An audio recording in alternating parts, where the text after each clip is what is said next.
Good morning, everyone, and welcome to this morning's Pediatrics Grand Rounds. For our talk this morning, Dr. Xanatos with our Pediatric Critical Care Medicine team will be introducing our speaker, but I wanted to let you all know that the CME code is 132554. And please mute your microphones for any ambient noise, but we will get started at this time. Dr. Xanatos, if you would like to introduce. Thanks, Addie. So this morning I have the pleasure of introducing a good friend of mine, Dr. Neil Maynard. He graduated from the medical school at the University of Tennessee in 2004 and then completed his combined residency in internal medicine and pediatrics at UAB in 2008. And following that, he transitioned to Vanderbilt University Medical Center for fellowship, which is where he and I were co-fellows together in pediatric critical care medicine. During his third year of fellowship, he served as chief fellow, and upon completing his fellowship in 2011, he joined the faculty at Vanderbilt. During his first year of being an attending, he spent time getting extra training in pediatric cardiac critical care. Since joining the Vanderbilt University faculty, Dr. Maynard has also received additional training in quality improvement through the Intermediate Improvement Science Series at Cincinnati Children's Hospital. And he now serves as the Director of Quality and Safety for the Division of Critical Care and the Pediatric Heart Institute at Vanderbilt. In this role, he oversees all the quality initiatives within both the PICU and the cardiac ICU at Monroe Carroll Jr. Children's Hospital. He's also involved in the Quality Academy at Monroe Carroll Jr., serving as a coach for faculty, nurses, respiratory therapy staff, while they are completing their own quality improvement projects. Since 2016, Dr. Maynard has served as co-lead for the Solutions for Patient Safety Improvement work on unplanned extubations. Recently, he has served as the Assistant Medical Director for the Pediatric Cardiac ICU and the Clinical Champion for the Pediatric Cardiac Critical Care Consortium. Thanks for coming, Neil, and we're looking forward to your talk. Oh, thank you all. Thank you all for having me. This is a real privilege to get to come and speak to you guys today. What I hope to go through is kind of a brief history of QI and how it started in healthcare, and then cover with broad strokes how to apply this in healthcare in general, but then in an ICU setting as well. So we'll get started here. I kind of reviewed that already. So I'm a big quotes person, and I think this one's actually very applicable to quality improvement and healthcare in general. And that's, first we shape our structures, then our structures shape us. And it was something that Winston Churchill said. And so this is a broad sweeping view of historical healthcare. But if you left to right from past to present, but if you look in the 1700s, disease was often viewed as a moral failing. And then inoculation first became practiced initially in the Middle East and North Africa. And then it was brought to North America by an enslaved man named Onesimus. If you want to look up some history, it's pretty fascinating there. And kind of fast forward into the 1800s, they had something called the Sanitary Awakening, first led by a gentleman named Edwin Chadwick in London, and then adopted in what is now the United States by a gentleman named Lemuel Shattuck. And so he was this bookseller and statistician who wrote this report up on the Sanitary Commission. But basically, as cities got crowded, they noted that everyone was getting sicker, including the well-off people.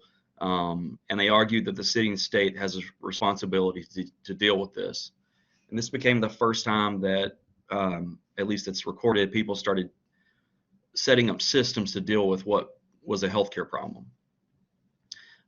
You move forward through this, and hospitals began forming, and local and state healthcare boards would form. But really what healthcare meant was, we have a local hospital, but we're dealing with public health problems that are mainly related to sanitation issues. In the post-Civil War area, a lot of large municipalities formed public agencies aimed at sanitation and clean water, and this was shown to reduce cholera transmissions.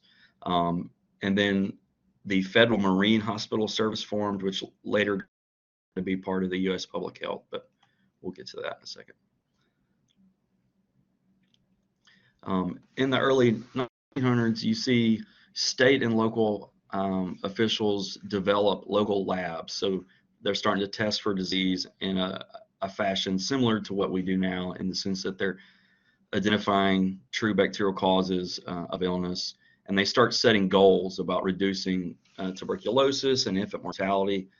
And that became one of the goals of these city-run public health clinics.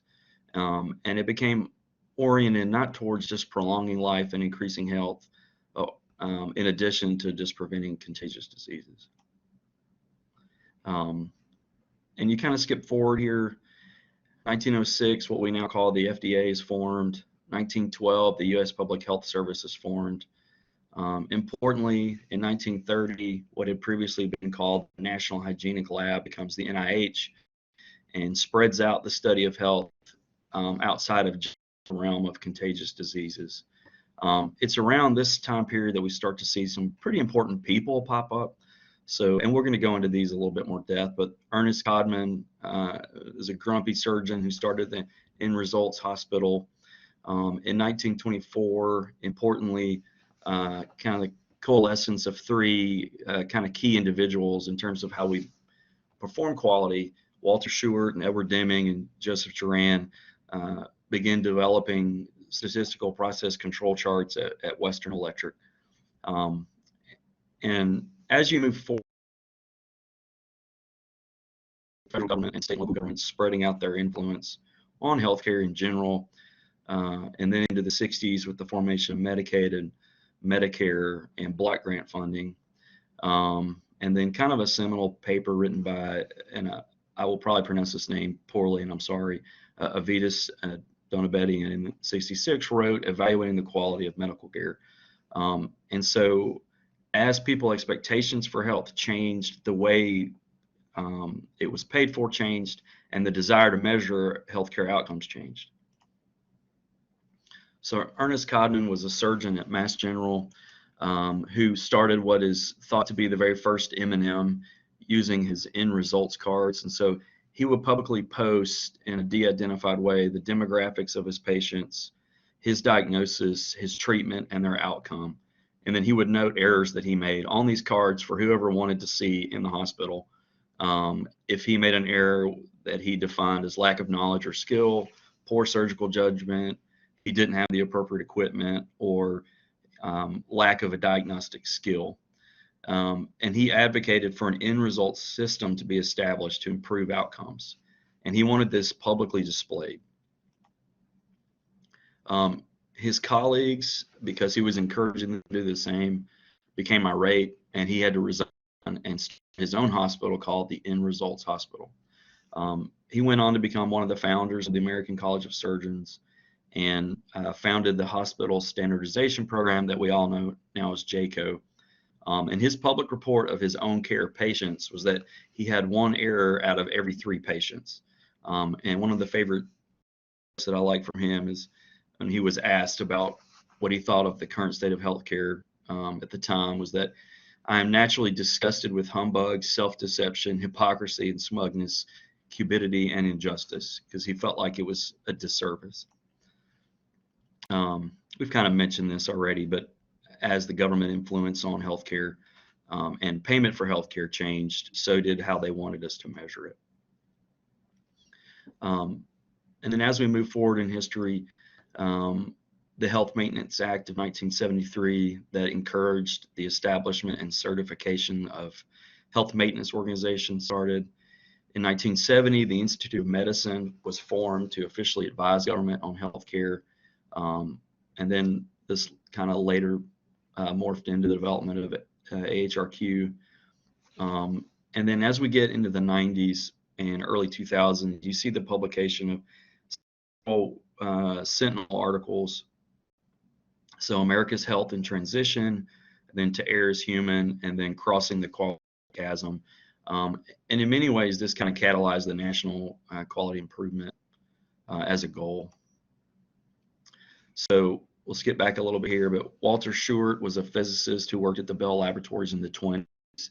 And he believed that the basic tenet was that you controlled the process to improve quality, and that end result inspection, as applied in industry was kind of worthless because you can't fix things at the very end of a process.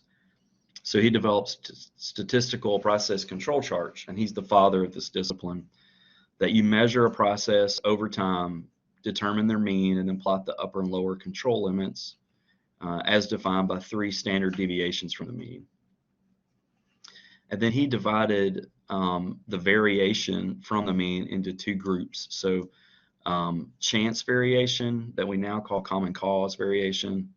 And this is the normal everyday conditions in the workplace that affect measurement and variations in the product that was being produced.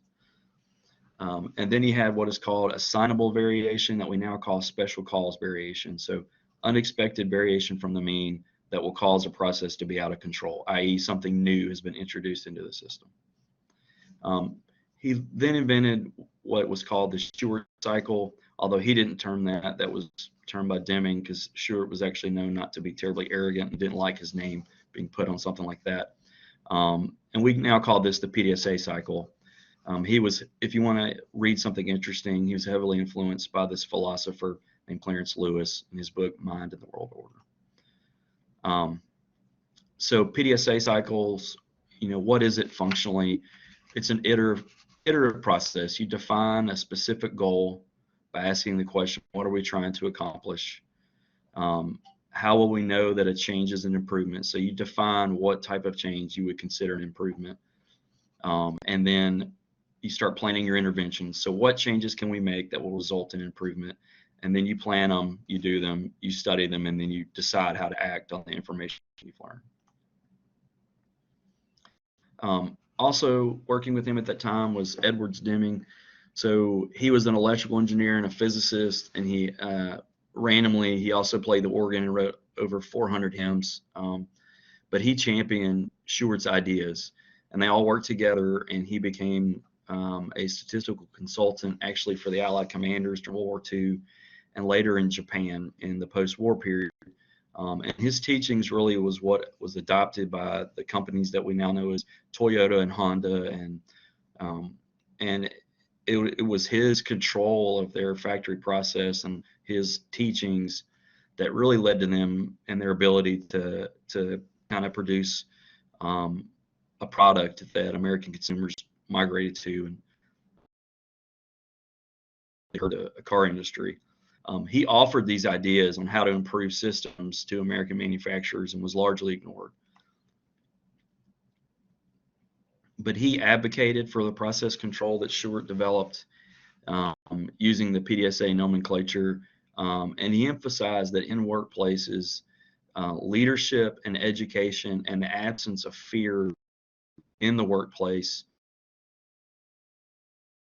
and pride in one's work were the key to improving a system. And he hated individual silos of work and emphasized teamwork. And this is just a picture of him with one of my other quotes that I like. It just says, "We have learned to live in a world of mistakes and defective products as if they were necessary to life. It is time to adopt a new philosophy of America," right? And I remember, a time period where some people would say, unplanned extubations, that's just part of life in the ICU. You can't do much about it. Or collapses are just part of having a central line. And medicine's changed. And so he had a theory of profound knowledge. So appreciation of a system, understanding of the normal variation in a system, a theory of knowledge, and then psychology. And we'll touch on all this stuff as we go through a couple of projects here shortly. Joseph Juran also worked there, and he came up with what was later known as the Juran trilogy.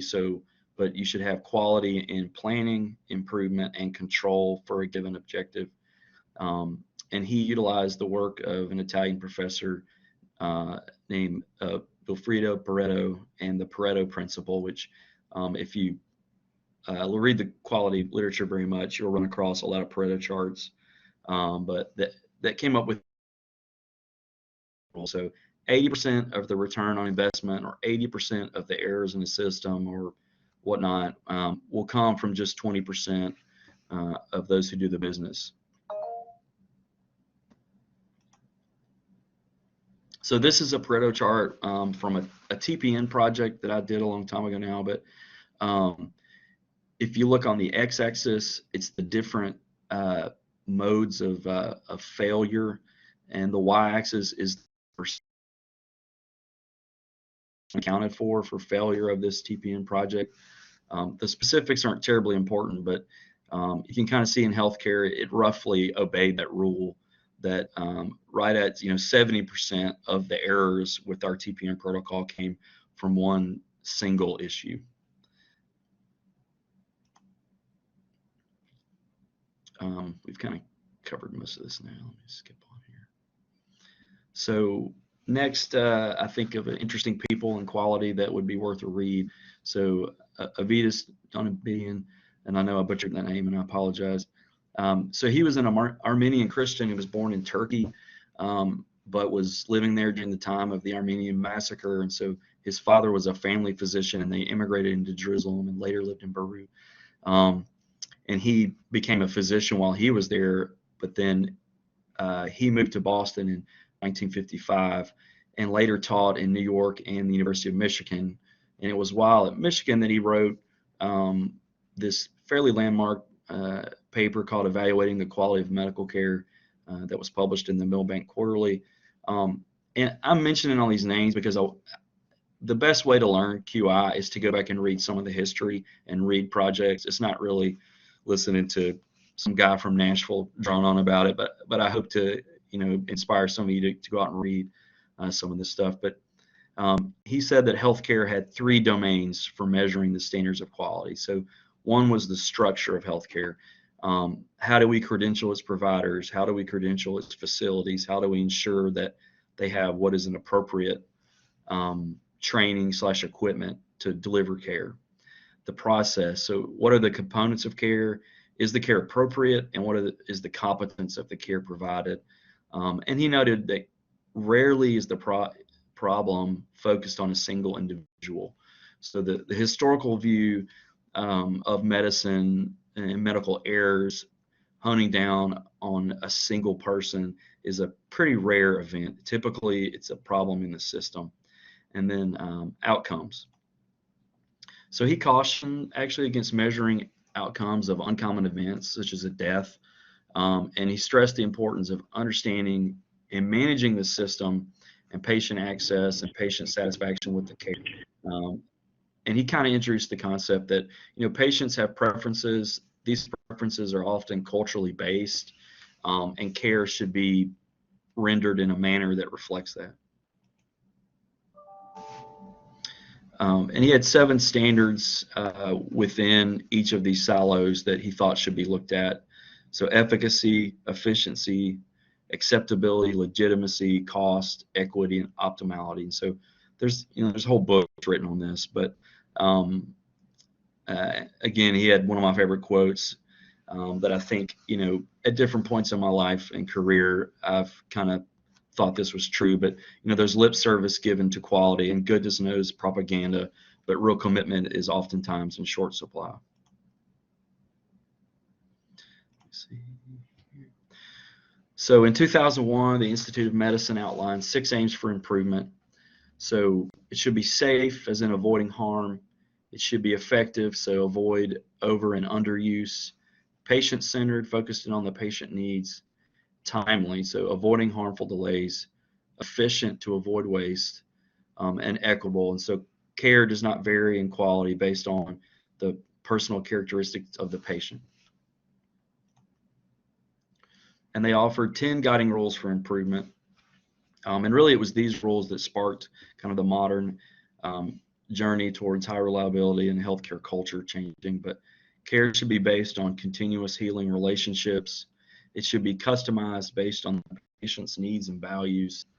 The patient should feel that they have some control over their health care, and knowledge should be freely shared, and there should be free flow of information between care providers, which is, this is one of the things that sponsored the transition to mostly working on EMRs to help the flow of information. Evidence-based decision making. Safety should be inherently built into the system.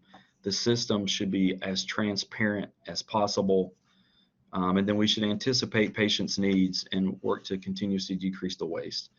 And importantly, the idea of the lone clinician should really start to go down in importance. And we should encourage more cooperation among clinicians. And this brought forth a high reliability system concept that, and I realize this is a lot all at once, and I promise we're gonna break this down a little bit better with some more practical things, but a preoccupation with failure, reluctance to simplify explanations for successes or failures, sensitivity to operations, deference to frontline expertise, commitment to resilience. So, and then what I put in here in the next piece is, it's always dangerous to write history as it's occurring. And so this is in my practice time period. And so what I think was one of the most important things that happened really in the past 20 years is an explosion of different types of databases and registries and collaboratives. So I've kind of listed a few, but Solutions for Patient Safety, is a fairly recent one that has influenced how we collaborate around safety events. The Children's Health Alliance, so how hospitals interact with each other and share their data. Phys data, which is a large administrative data set, and the Children's Oncology Group. I was one of the early ones. And then as we kind of move forward and get into more ICU specific collaboratives, there's the Pediatric Cardiac Critical Care Collaborative, which I work with a lot. And then Virtual Pediatric Systems, which has both PICU and cardiac and a few other systems in it. And then now for kind of the step down inpatient care of cardiology patients, there's the PAC3 Pediatric Acute Care Cardiology Collaborative. And I think one key thing about any of these collaboratives is that they have to have like a fancy an acronym apparently. So if you're going to start one, get creative. But for the first time ever, we're now able to benchmark and collaborate really across the country, which in peds in particular is very important because our numbers are so low compared to like an adult study. It would take an inordinate amount of time to collect enough data at an individual center on how to improve things.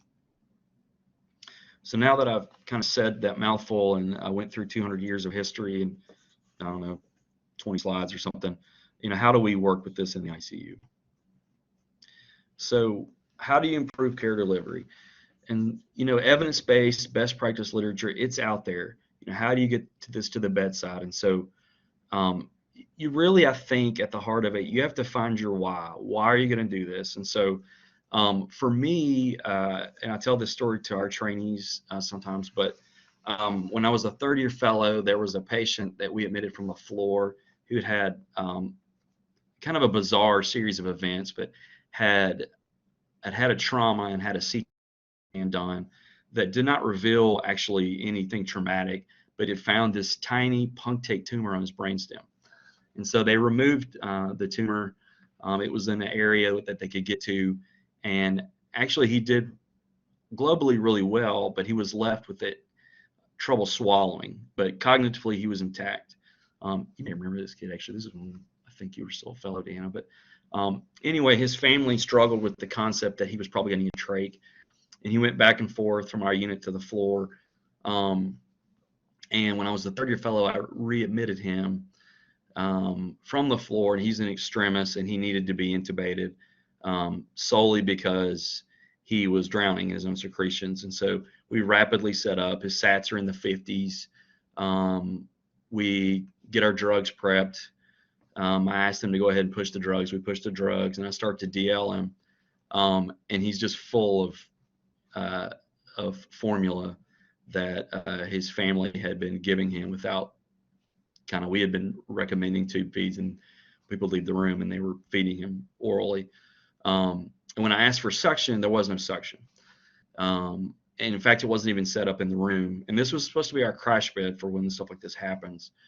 And I always kicked myself because the kid desaturated 20. He arrested for a little while. I tried to kind of suck him out as best I could. And then eventually we got him intubated, but it was after, a shorter rest period. And this kid who went from having, an injury that was going to be life altering, but still could have had a pretty good quality of life, to no longer having a decent quality of life. He was going to become, after this, G-tube dependent, which he probably needed before, trach, but his ability to interact with the world was forever altered. All because we didn't have suction set up. And so we went through, what happened? Why was that not set up? Well, it was at the time of the day where normally there's a staff handoff occurring. So it was right at shift change, and the safety checks hadn't been done on the crash bed yet. The SOP about how we set up a room actually hadn't been followed. I had a new RT. And the thing that actually bothered me the most was the we call them care partners, but the person who was supposed to set up the room realized the suction wasn't set up as we were starting our induction on the patient, but she was scared we would all get mad at her because another physician at a different time had spoken to her in a harsh manner when she had made an error about something different than this. And so because we had some fear in the medical system, she was scared to speak up, even though she knew she should have. And so that honestly made me sad that she was scared to talk, because that's not useful in chaos. And that's what happened. And so I kind of decided, I'm going to fix this. This is ridiculous. And so, but when I think and look back on these historical quotes, these are the two quotes that most apply to that situation. So every system is perfectly designed to get the results it gets. So our system, whether we design it that way or not, set that patient up for a bad event. And then most importantly, for this area and this person's eyes, we had bad culture, and bad culture eats good strategy every single time, no matter what you're doing. And so this is my first QI project, and from a QI management process, I literally did everything wrong because I didn't know what I was doing. And so I didn't do any real pre-measurement about how we set up to intubate. We eventually adopted a process checklist, pre-intubation checklist that we started using in about 2010, I guess it was. But if you don't do the pre-measurement, you can't really get an academically productive project out of it. So what happened was one of our trainees at the time, who was a resident, who's now the medical director of our NICU, he liked the idea. So he took it and actually got a really nice publication out of it because he took the time to do it appropriately. And this is it. It is literally nothing fancy, but we've been using this for 10 years now. And so pre-intubation, it's just a checklist to make sure you got all the equipment, you got your drugs, and post-intubation, you confirm what's going on. It's not fancy, but if we had done this on that night when I was masking that kid before we muscle relaxed him, he probably wouldn't have arrested. So culture. So when it comes to culture in an intensive care environment, to the best of your ability, you need to flatten their hierarchy. This is modeled on aviation and military surrounding events. When it comes to safety, everyone's on a level playing field. So, even on an aircraft carrier, the lowest ranking E1 can stop a plane from taking off if they see garbage, even if it's a general in the pilot seat, because they don't have a culture of fear on safety issues. So how do you start to operationalize this idea of having a high reliability system with all this data that comes flying at you from these different benchmarks? So the way we've handled it, and each system has to decide how they want to handle this, is we have our different data streams coming in, and we benchmark outcome data and safety data to these different data streams. And then we try to also have a separate way where we look at our daily operations data. You want to make your data as visible and as transparent as you can, and the data needs to go, quote, up and down the data river, as in the hierarchy of typical medical institutions in the past has been a very top-down environment, but really the people who can most affect change are your frontline staff, like your nurses and your RTs, in the ICU environment. your pharmacist, et cetera, whoever is at the bedside caring for the patients. And that data needs to get to them, as in addition to going all the way up to the C-suite or the corporate officers. And you have to display it in a meaningful way to each audience. So now I'm going to warn you about something that I refer to as data grief. And so our institution was no different, but when we first joined PC4, we went through what I refer to as the Kubler-Ross stages of data grief, as in anger and denial and explaining away things, and kind of the classic lament of, well, this just can't be right. This can't be real. This data, you're not doing it right. Or, well, our patients are sicker than everybody else. And this is kind of stuff that when you're the person collecting the data will make you kind of lividly angry. But if you think about what Deming talks about an organization, this is the psychology of the system at work, okay?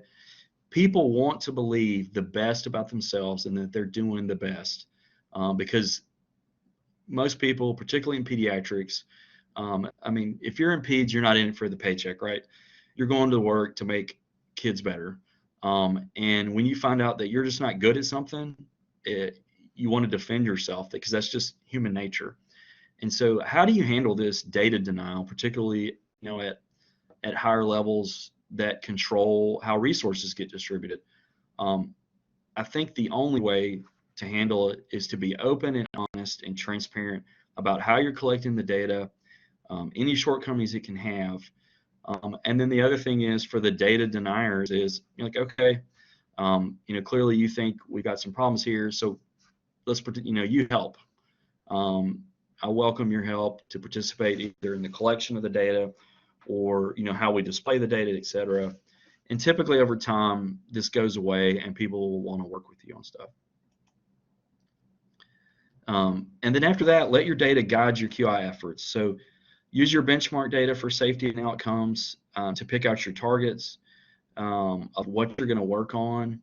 And then one of the early things that our team did was look for things that really dissatisfy your bedside staff or change efficiency in the unit, about everything from rounding to how meds get from the pharmacy all the way up to the bedside, and really engage the staff in projects that make their life better at work. And then these projects will let you build momentum on the bigger targets. And it's one of the best way to engage staff is let them pick out what's wrong in the system, and then either coach them through fixing those problems, or commit to working on them, even in the beginning, especially if you don't think it's the highest priority target. This QI it's a marathon, it's not a sprint. So you have your end goal in mind of the quote perfect system, but a lot of times to get building blocks, you just need to get people engaged in the work. So then you go through, what method, and each hospital tends to choose their own method.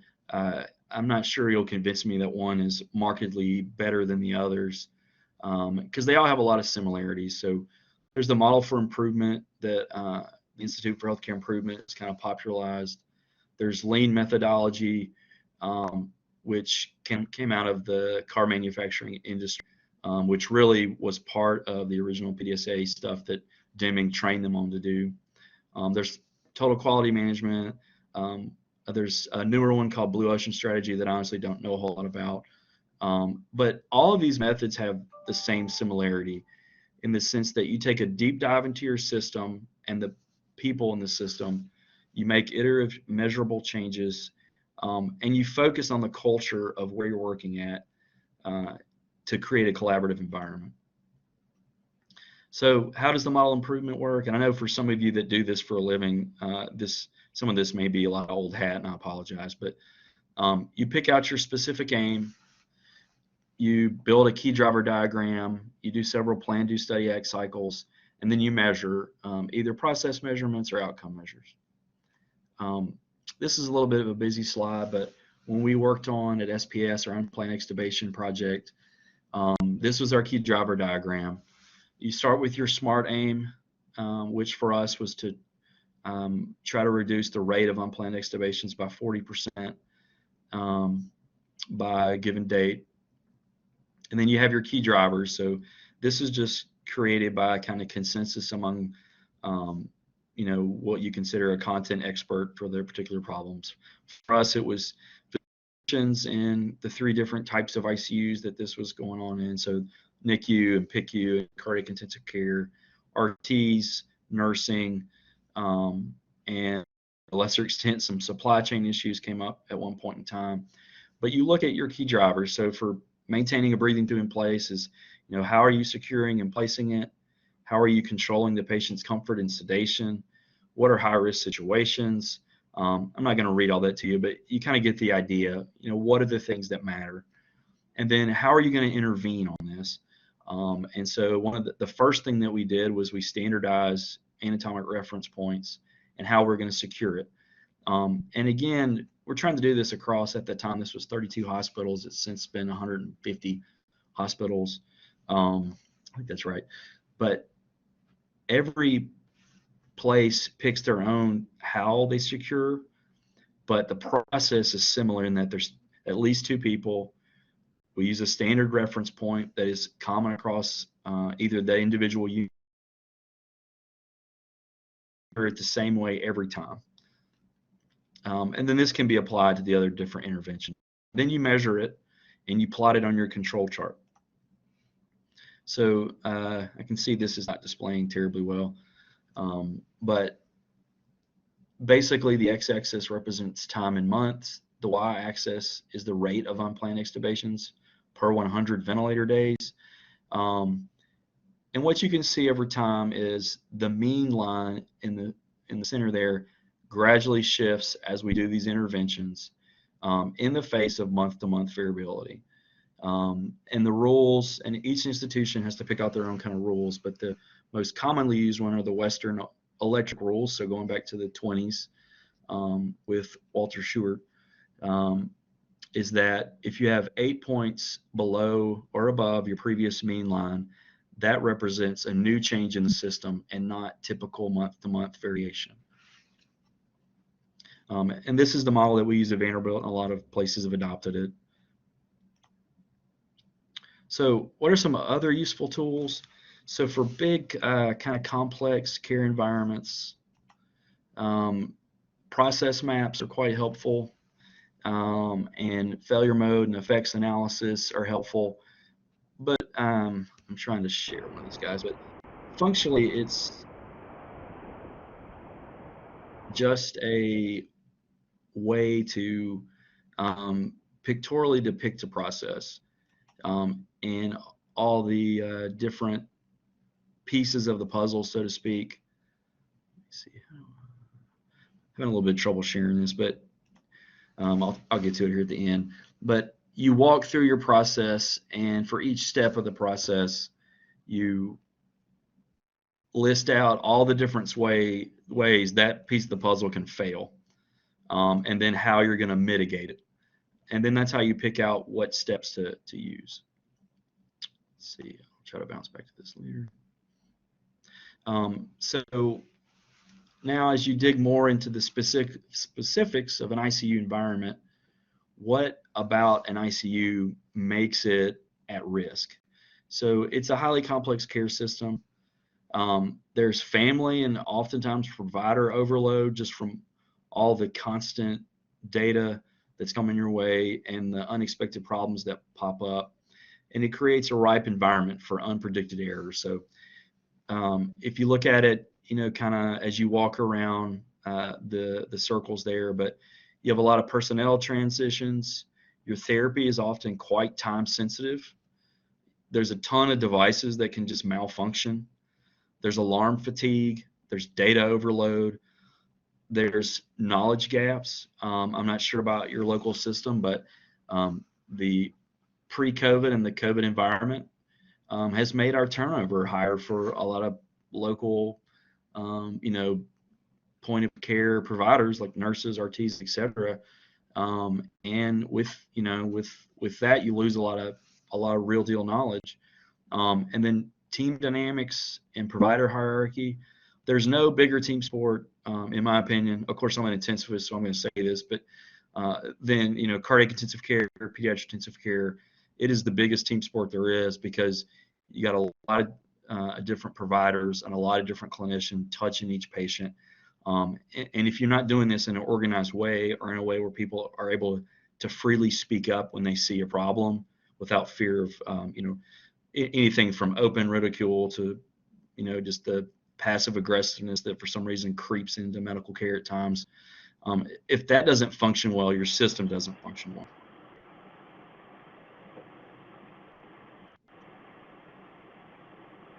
So interventions. So how do you, we've explained the problem, and I've talked a little bit about the method for improvement, but how do you really do this stuff? And so these are things that have, and I didn't list all the studies because there's really too many of them to list, but having dedicated communication times and a standard handover process anytime a patient's caregiver is changing is kind of the base level intervention. And after that is the protocolization of broad common patient problems. So in our ICU, especially when you're first initiating protocols, you want something that can apply to as many patients as possible. So over the years, we've developed protocols for nutrition, sedation, ventilator management, medication titration. We recently completely overhauled our cardiopulmonary bypass technique. And then after we kind of have fixed up these common multi-patient problems, we've narrowed down into lesion and diagnosis specific pathways of care. Sorry, I got a little tongue-tied there. And then occasionally you'll hear this comment, aren't protocols just cookie cutter medicine? You're taking away my ability to think and do the best thing for the individual patient. Well, I think an important thing to keep in mind is a well-designed protocol should meet the needs of about 80% of the targeted patients. It'll improve the care of the patients. It gives ownership of their care more and more to the frontline staff. And the other thing that I think gets unnoticed, you have a well-designed protocol and you're not having to constantly think about points A through Z in every patient, that frees up cognitive time for a pretty busy, ICU provider. And so these 20% or so of the patients who don't follow the protocol or fall outside of the protocol, those are the ones who need that cognitive time for that specific problem. And so don't downplay the ability of a protocol to help free up some cognitive time. And then I think one of the biggest elements of an ICU environment is collaborative leadership. And so breaking down the traditional hierarchy whenever you can. So in our unit, one thing that we did 7 or 8 years ago, because we had so many new staff and so many of our frontline providers, particularly a lot of the newer, people right out of college having their first job as a bedside nurse, they were scared to talk to doctors. Not that they were mean and scary, but it was just this kind of traditional hierarchy thing. We try to break that down, and basically we asked them all to call us, except in front of a parent at times. I want you to call me by my first name. If you need help, I want you to yell Neil, not Dr. Maynard. You need to feel very comfortable just talking to me. And then encourage teamwork with SMART objectives. So as you go through, we have a standardized rounding tool that outlines the care for the day. That's pretty similar to a lot of ICUs. There's nothing earth-shattering there.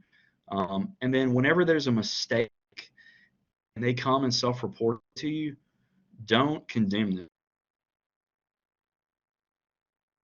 As an opportunity to learn, especially if I'm it's been very helpful when you have a brand new nurse or a nurse that's transitioned from another institution. They see the world differently, right? I've been at Vanderbilt for it feels like forever now, and I see the ICU through my Vanderbilt eyes.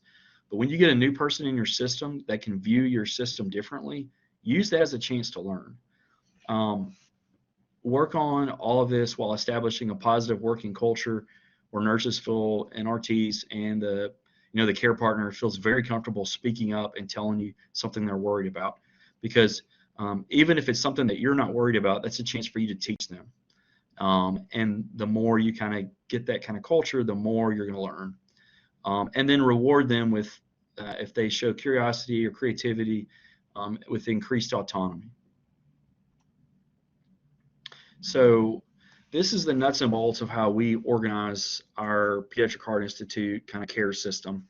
So at a high level, so on the left, you'll see our different data streams. So we have what we call operational data. So at the end of every shift in the cardiac ICU and our step down unit, the cath lab, et cetera, they generate into shift reports using a REDCap database system that just tells you nuts and bolts of what's going on, patients, nursing ratios, if you have a hot spot in there, are we going to be challenged to staff today? Are we going to be able to get all the kids, that need different studies off the floor?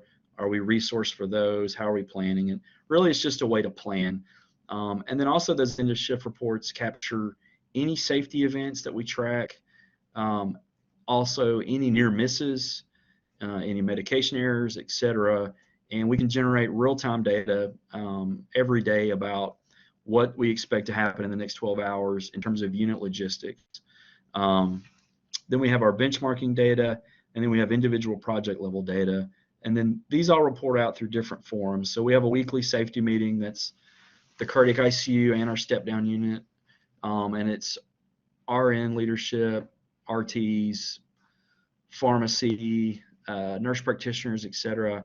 And I'm someone who kind of hates meetings, actually. And so we try to make these as focused as we can to not waste anybody's time. And we hit the highlights and then make plans about how to intervene. In terms of governing the whole system, we have something called the PHI Quality Council that includes representatives from every discipline. So neonatology colleagues that care for a lot of the patients preoperatively, anesthesia, surgery, our nurse practitioner teams, the ICU, the floor, the imaging people, and it's just a large multidisciplinary team that reviews all our data as it comes in, and then makes plans. And then we have something called our CSU anesthesia operations meeting that's only once a month. That's more high level. How are we going to change the care of our patients with tetralogy to get them extubated by, the first 12 hours out of the ICU. And then we make specific projects out of all this. So, how do we take action on these different items? So we have a PHI daily morning brief that's 5 minutes long that's just about logistics for the day. So when the hospital's tight, we can plan to how to get everyone through their cast, through their ORs, admitted from the floor, or the occasional, pre-transplant. We need to admit this person to the ICU, get them started on milrinone as part of their transplant evaluation, et cetera. Where are we going to put everybody? I don't know about y'all, but particularly the past 2 years, we've had pretty thin staffing at times and tight bed space issues. And this has changed what used to be an hour and a half of my life, the charge nurse life, the surgeon's life, of like, how are we going to get all this organized into 1 5-minute conversation in the morning. And you talk about something that is a job satisfier, it takes away annoyance from your day. That operational brief has actually made everyone's life easier. Then how do we report out our quality metrics to the different staff? So we have MM&I, which is semi-traditional. We report out obviously bad events, but we also celebrate when things go well. We have a frontline report out where we do what I call it a data dump, basically to our NPs at the bedside, and then our nurses at their quarterly meetings. Faculty meetings, if any of the silos within the PHI has a question about a specific metric, I pull it, or my surgical counterpart pulls it, and we go present to their faculty meeting. But we try to be very deliberate about how we do this and get the data in front of people so they're engaged and they know what the problems are.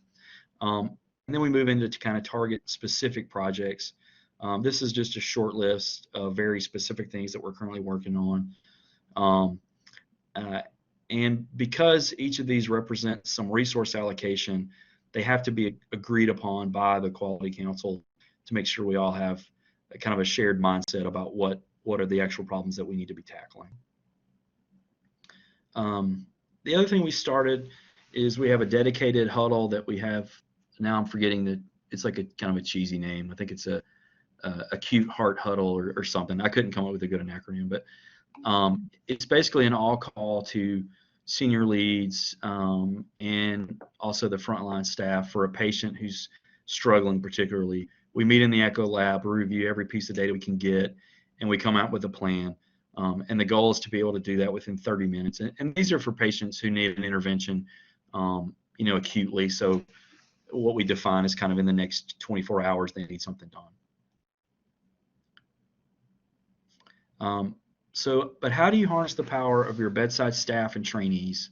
And this is the process that we've used to kind of train future leaders in QI, but also improve the care of patients. So most RNs and RT and medical trainees have a promotion track or a training requirement for a QI. You can use that as a chance to teach and improve. And I found the best thing to do is let them choose what it is, what bothers them about work or the care of their patients, and let them just assault that problem, and you just organize it for them.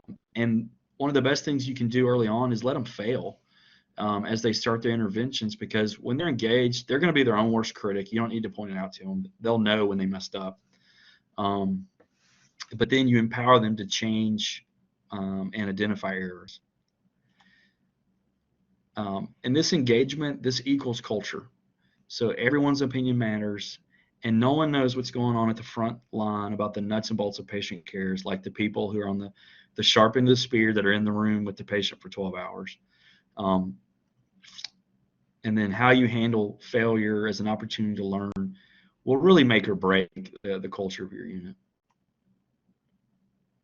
And then you want to use the high reliability principles that we talked about to flatten the traditional hierarchy of medical environments and focus on failure in the system in a team-oriented way.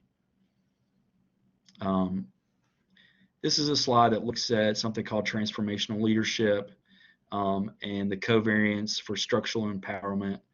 This is specifically aimed at bedside nurses, but those who feel empowered to change the structure of their care delivery system that they work in report a higher job satisfaction, and it's associated with better patient outcomes.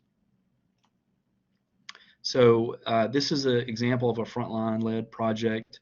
One of our cardiology fellows, who I believe is interviewing for a job here, actually, come think of it, he looked at our PC4 data because he was curious about our Fontans, and we noted that our length of stay was about 3 days too long compared to the mean, and he looked into a few patients and felt like the chest tube length of stay was the biggest driver of that.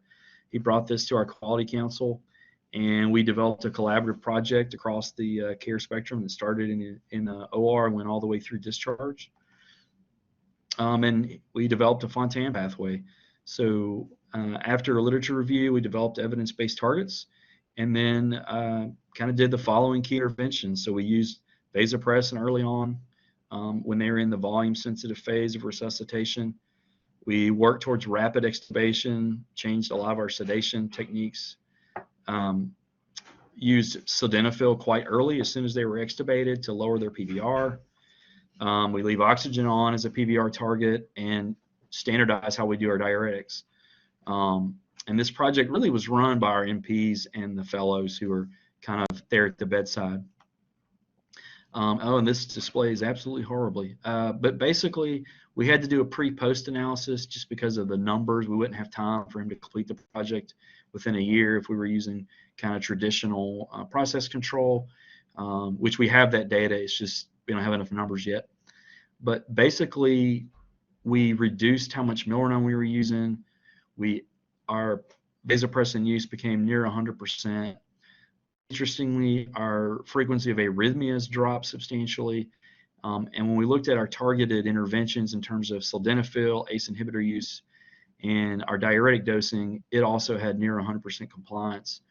And our chest tube duration dropped from 8 days to 5 days. And the total volume of chest tube output that they drained per kilo dropped from 20 per kilo to 9 per kilo. And our length of stay, and the purists in the room will note that the p-value is 0.052, not 0.05 or less. but the length of stay dropped from 11 days down to basically 9.5 days or 9 days. So we shaved off somewhere between 24 and 36 hours.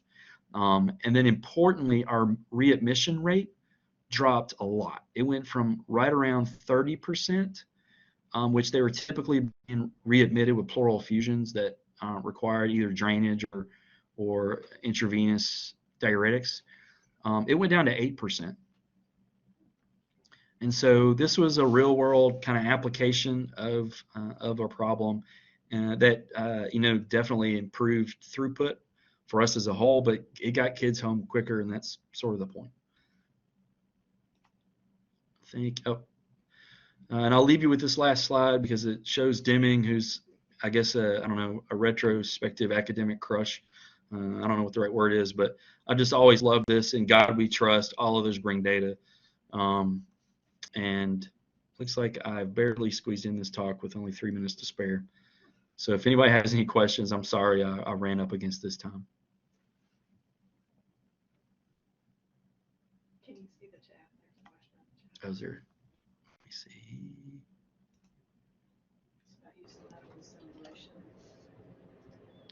Thank you so much for the excellent presentation. We can have a couple minutes for questions if anybody has anything, and there's been some comments in the chat as well if you wanted to look at that on Blackboard.